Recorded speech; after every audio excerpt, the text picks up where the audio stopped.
എന്നും പുറത്തുനിന്നല്ലേ ഗ്രിൽഡ് ചിക്കനൊക്കെ വാങ്ങിച്ച് കഴിക്കാറ്. അപ്പോൾ ഇന്നൊരു ചിക്കൻ വാങ്ങിച്ചിട്ട് വീട്ടിൽ തന്നെ ഉണ്ടാക്കാനുള്ള പരിപാടിയിലാണ് കേട്ടോ. ഇനി ഇതിലേക്കുള്ള മസാലയിലേക്കുള്ള കുറച്ച് ഇൻഗ്രീഡിയൻസ് ഒന്നും ഞങ്ങളുടെ വീട്ടിലില്ല കേട്ടോ. ഞങ്ങളുടെ വീട്ടിലുള്ള കുറച്ച് ഇൻഗ്രീഡിയൻസ് ഒക്കെ വെച്ചിട്ടാണ് ഇന്ന് ഇതിലേക്കുള്ള മസാല ഞാൻ തയ്യാറാക്കിയെടുക്കാൻ പോകുന്നത്. അപ്പോൾ ഒരു ചിക്കൻ എടുത്തിട്ട് നന്നായി ഒന്ന് കുളിപ്പിച്ച് വൃത്തിയാക്കി കുട്ടപ്പനാക്കി എടുത്തിട്ടുണ്ട്. ഇനി അതിലേക്കുള്ള മസാലയ്ക്കായിട്ട് കുറച്ച് വെളുത്തുള്ളി, ഒരു ചെറിയ കഷ്ണം ഇഞ്ചി, ഒരു 4 പച്ചമുളക്, കുറച്ച് മഞ്ഞൾപ്പൊടി, കുറച്ച് കാശ്മീരി ചില്ലി പൗഡറാണ് കേട്ടോ ഞാൻ ഇട്ട് കൊടുത്തിരിക്കുന്നത്.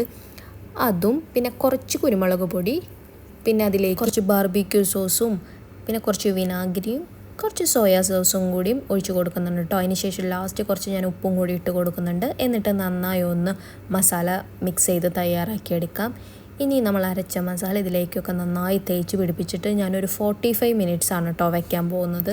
ആക്ച്വലി ഈ മസാലയൊക്കെ പിടിച്ചിട്ട് നമ്മൾ അതിൻ്റെ ഒരു മാരിനേറ്റിംഗ് ടൈം ഒരു 1 അവർ അല്ലെങ്കിൽ 2 അവറൊക്കെ കൊടുക്കുകയാണെങ്കിൽ കുറച്ചും കൂടി നല്ല ടേസ്റ്റിൽ കിട്ടും. നമ്മളിപ്പോൾ ഇത് പെട്ടെന്ന് തയ്യാറാക്കിയെടുക്കുന്ന കാരണം ഏറ്റവും വേഗത്തിലാണ് കേട്ടോ ഉണ്ടാക്കുന്നത്. ഞാനത് കാരണം അധികം സമയമൊന്നും വെച്ചില്ല. OTG ഓവനിൽ ഇരുന്നിട്ട് ചിക്കൻ കുറച്ച് നേരം ഒന്ന് കറങ്ങേണ്ട കാരണം എന്താ, ഇതേപോലെയൊക്കെയുള്ള എല്ലാ സെറ്റപ്പും ചെയ്ത് കൊടുത്തിട്ട് വേണം അതിൻ്റെ ഉള്ളിലേക്ക് വെക്കാൻ കേട്ടോ. അങ്ങനെ അതൊക്കെ ചെയ്ത് അതിൻ്റെ ഉള്ളിൽ ദേ വെക്കുകയാണ്. ഇതുപോലെ കിടന്ന് കറങ്ങിക്കോളും.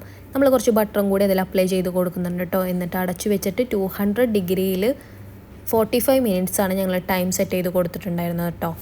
ഇനി ഇത് ഇവിടെ ഇരുന്ന് സെറ്റായി വരുമ്പോഴത്തേനും ഞാൻ നിങ്ങൾക്കൊരു കാര്യം കാണിച്ചു തരാം കേട്ടോ.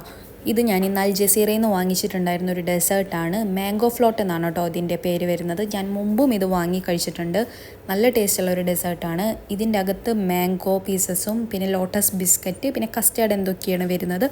നല്ല ടേസ്റ്റാണ് കേട്ടോ. അതൊക്കെ കഴിഞ്ഞപ്പോഴേക്കും ചിക്കൻ ഇവിടെ റെഡി ആയിട്ടുണ്ട് കേട്ടോ. 45 മിനിറ്റ്സ് കഴിഞ്ഞ് എടുത്തപ്പോഴേക്കും പക്ക കറക്റ്റായിട്ട് വന്നിട്ടുണ്ട്. ഇതിൻ്റെ കൂടെ ഞങ്ങൾ പൊറോട്ടയാണ് കേട്ടോ കോമ്പിനേഷൻ വാങ്ങിച്ചിട്ടുണ്ടായിരുന്നത്. അപ്പോൾ ഇതായിരുന്നു ഞങ്ങളുടെ ഇന്നത്തെ ഡിന്നർ.